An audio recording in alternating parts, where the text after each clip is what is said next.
In the news tonight, His Majesty holds summit talks with European Union leaders on cementing the strategic Jordan-EU partnership and addressing Middle East crisis.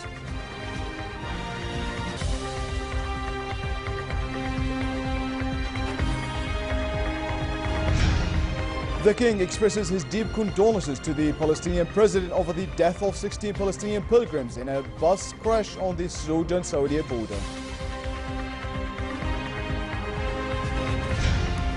And the Russian president says Russia's Syrian mission is a success, but the Kremlin could build up its military presence in the region again within hours.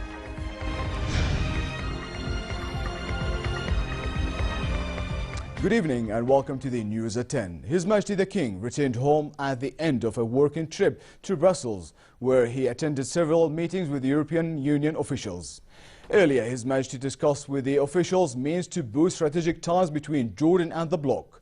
The talks also tackled latest regional and international developments and means to address the challenges, including the war on terrorism and terrorist gangs. During a visit to the headquarters of the European Parliament, the King met its President Martin Schulz and reviewed with him Jordan's relations with the EU institutions, especially in the economic field, in light of the outcome of the London Donor Conference, which was held last month.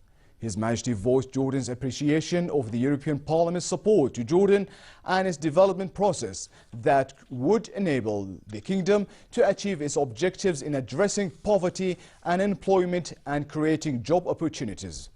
Talks during the meeting also dealt with the latest regional and international developments, efforts to fight terrorism and terrorist organizations, the Syrian crisis, and efforts to achieve peace, security, and stability in the Middle East. The President of the European Parliament welcomed the King's visit, which he said reflects his keen interest to enhance the Kingdom's relations with the EU institutions. King Abdullah also met with European Commission President Jean-Claude Juncker for talks that focused on regional and international developments and coordination between Jordan and the EU to address them. His Majesty pointed to the role of the EU institutions in supporting efforts to end regional crises and to find solutions to the conflicts, including in Iraq and Libya. The King stressed the need for concerted efforts within a clear and comprehensive strategy to combat terrorist organizations and extremist ideologies to preserve the security and stability of the region. Jordan, he said, backs efforts to achieve a comprehensive political solution to the Syrian crisis that ends the suffering of the Syrian people and ease the impact of the refugees crisis on neighboring countries. Juncker said the EU is interested in strengthening relations with Jordan, which enjoys an advanced strategic partnership with the EU. Also, in his working trip to Brussels, the King held a one-to-one meeting with NATO Secretary General Jens Stoltenberg, followed by expanded talks attended by top officials from Jordan and the alliance. The talks focused on means to strengthen military cooperation between Jordan and the alliance and efforts to combat terrorism and its gangs. Stoltenberg reiterated NATO's commitment to supporting Jordan and maintaining cooperation with it to achieve common interests. Also in the Belgian capital, King Abdullah met with Gulf Cooperation Council Secretary General Abdulatif bin Rashid Al Zayani. They reviewed strategic ties between Jordan and the six-nation GCC and means to further boost cooperation. Talks also covered means to activate joint Arab action to address various challenges and serve the interests of Jordan and GCC countries. The meeting also dealt with the situation in the region and other issues of common interest. His Majesty the King expressed his heartfelt condolences to Palestinian President Mahmoud Abbas over the death of 16 Palestinian pilgrims who were killed when their bus overturned near the Mudawwara border post on their way to Saudi Arabia. 34 other pilgrims who were on the bus were injured, some of them seriously, in Wednesday's evening crash. In a telephone call with Abbas, King Abdullah stressed Jordan's solidarity with the Palestinians to overcome this tragedy and wished the injured pilgrims a speedy recovery. Prime Minister Abdullah also cabled his Palestinian counterpart Rahim al-Hamdallah to express his profound sorrow for the tragic accident that took a number of Palestinian lives. Mansour expressed his solace to the families of the victims and wished the injured a speedy recovery. The Palestinian President, meanwhile, declared a one-day mourning period for the victims of the bus crash, during which the national flag will fly at the half-mast Palestinian government buildings. The Royal Medical Services has offered medical aid to the injured pilgrims, who were airlifted from the scene on the Jordan-Saudi border to the Al Hussein Medical Center in Amman by a medical evacuation aircraft. The pilgrims, all from the West Bank, were traveling to Saudi Arabia for Umrah or lesser pilgrimage. Health Minister Ali Hiyasat assured that the injured pilgrims were generally in a stable condition. Russian President Vladimir Putin said his conscious Syrian mission had been a success. However, he stressed the Kremlin could build up its military presence in the region again within hours if necessary. Britain said the humanitarian task force and a similar ceasefire task force in Syria had made slow progress. More in this report. A nearly 3-week-old cessation of hostilities in Syria is largely holding, despite violations in the Aleppo, Damascus and Idlib provinces. Britain's Special Representative for Syria said the humanitarian task force and a similar ceasefire task force had made progress. The cessation is largely holding. Yesterday was one of the quietest days that Syria has seen since the beginning. Russian President Vladimir Putin said the smaller Russian strike force he had left behind in Syria was big enough to help forces loyal to President Bashar al-Assad keep advancing. I'm sure that we will see new and serious successes in the near future. The Syrian army has gained the strategic initiative and continues to clear its land of terrorist gangs. Most importantly, we have created conditions for the start of the peace process. All partners are warned and they know that our air defense systems will be used against any targets which we consider a threat to Russian servicemen. The UN said aid convoys were on their way to 4 Syrian towns after 2 delays in the last week because of fighting. UN humanitarian advisor Jan Egeland said aid was being delivered to the town of Zabadani, Foa, Kufraya and Madaya. But the government, he said, was still refusing aid to 6 besieged towns and blocking the provision of medical care. We need the government of Syria really to help us in the medical area. Why not getting nutritional stuff, vitamins, antibiotics, and doctors and nurses to these places? I hope that there will be a real breakthrough on this in our contacts with the government. The United Nations also wants to drop aid into the town of Deir ez-Zor, which is under siege by Daesh after a failed previous attempt. Speaking about efforts to defeat Daesh, U.S. Secretary of State John Kerry said coalition forces are preparing to liberate occupied territory with an eye to the protection of minority communities. My purpose in appearing before you today is to assert that, in my judgment, Daesh is responsible for genocide against groups in areas under its control, including Yazidis, Christians, and Shia Muslims. Daesh is genocidal by self-proclamation, by ideology, and by actions, in what it says, what it believes, and what it does. The United States and its allies target Daesh with strikes, hitting tactical units and destroying fighting positions. Hala Debabne for the News at 10. Meantime, a Kurdish member of the main opposition group at the Syrian peace talks in Geneva, Abdullah Bashar, called the announcement of a federal Kurdish system an adventurous and calculated decision. He doubts it will affect negotiations. Syria's 3 Kurdish-controlled autonomous regions voted to approve the establishment of a federal system in the north of the country. They defied warnings from Damascus and neighboring Turkey against any such unilateral move. The vote was held at a conference in the town of Remilan in northeast Syria. The Syrian government immediately said it had no legal or political impact. This announcement is not federalism, but an adventurous, uncalculated decision with no legal, political, or constitutional validity. I think announcing it at this time, in effect, relieves pressure on the regime. When, at this time after the withdrawal of the Russian forces, the regime is under pressure to accept the political solution based on Geneva I, which requires the departure of the regime.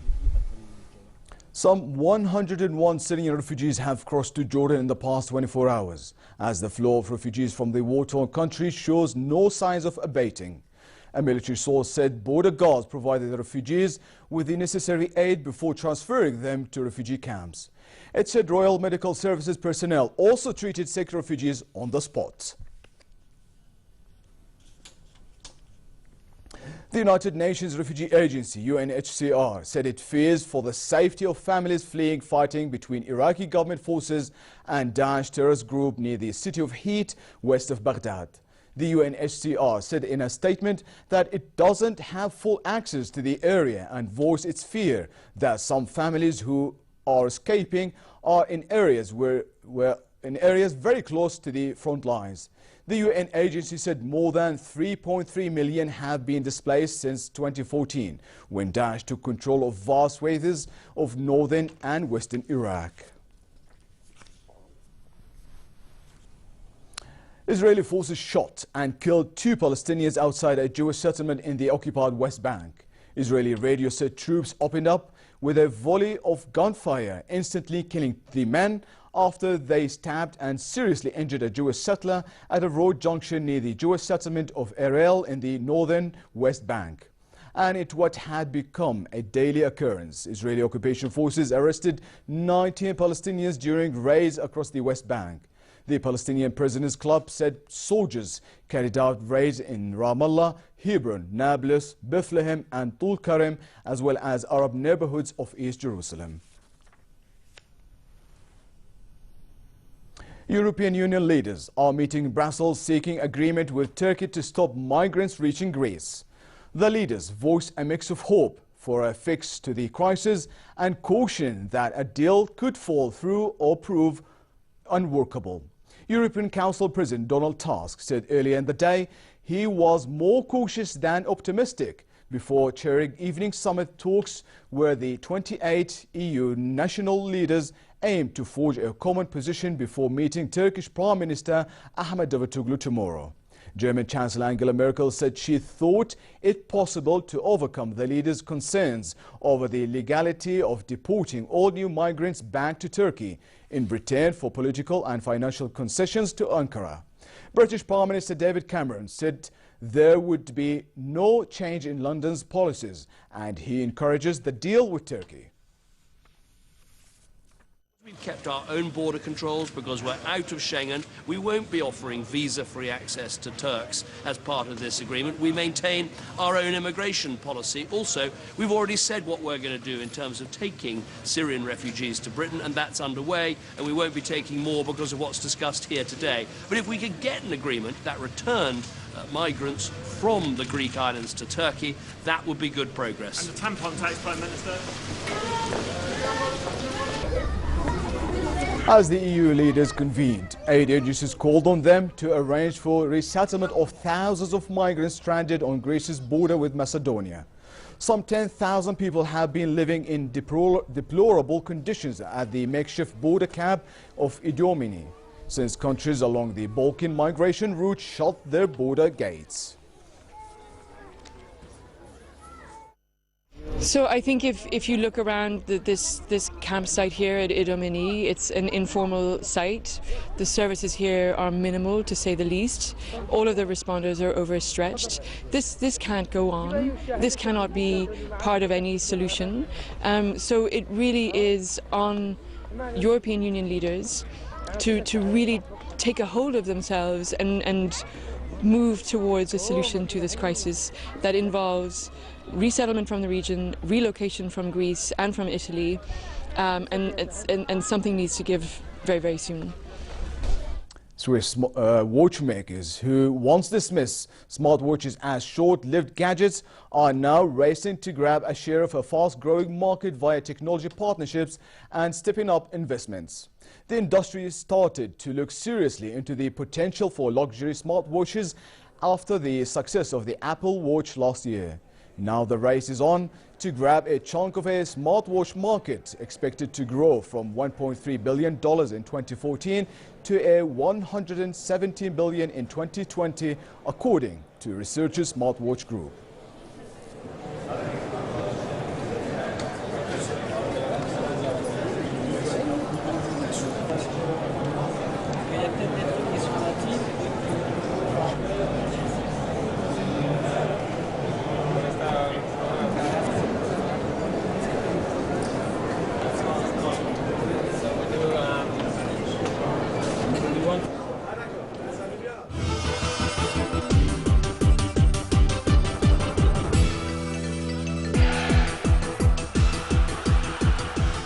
Fourth seed Rafael Nadal, 3 times the champion at Indian Wells, survived a scare from Alexander Zverev, rallying to beat the German teenager 6-7, 6-love, 7-5 and reached the quarterfinals.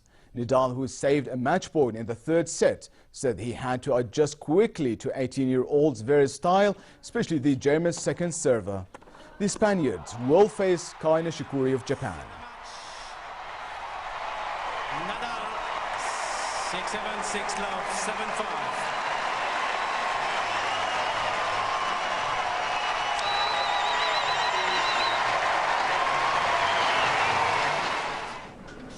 Novak Djokovic revenged his only loss of 2016 with a ruthless 6-3, 6-3 victory over Feliciano Lopez as the Serbian top seed eased into the quarterfinals. The world #1 needed just 66 minutes to prevail as he won 75% of his match.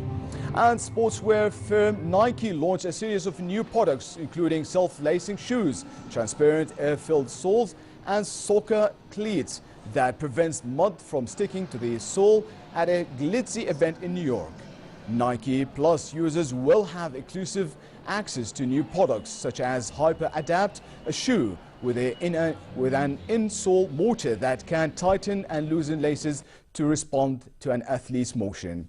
And finally, let's check what the weather will be up to in the next 24 hours. Relatively cold and partly cloudy for the rest of tonight, with a chance for drizzles in the northern parts of the kingdom. Fog and frost also expected in the hilly areas where temperatures will dip slightly above the freezing point. However, a slight rise in temperature is in the forecast for tomorrow, but it will remain cold in most regions and warm in the Jordan Valley and the Dead Sea. Temperatures in Amman will reach the daytime high of 16 degrees, but the Dead Sea can expect 25.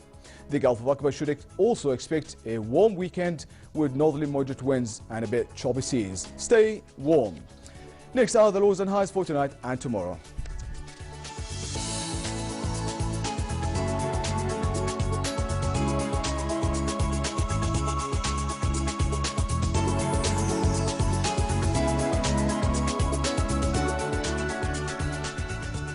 And to close out our top stories once again, His Majesty holds summit talks with European Union leaders on cementing the strategic Jordan-EU partnership and addressing Middle East crisis.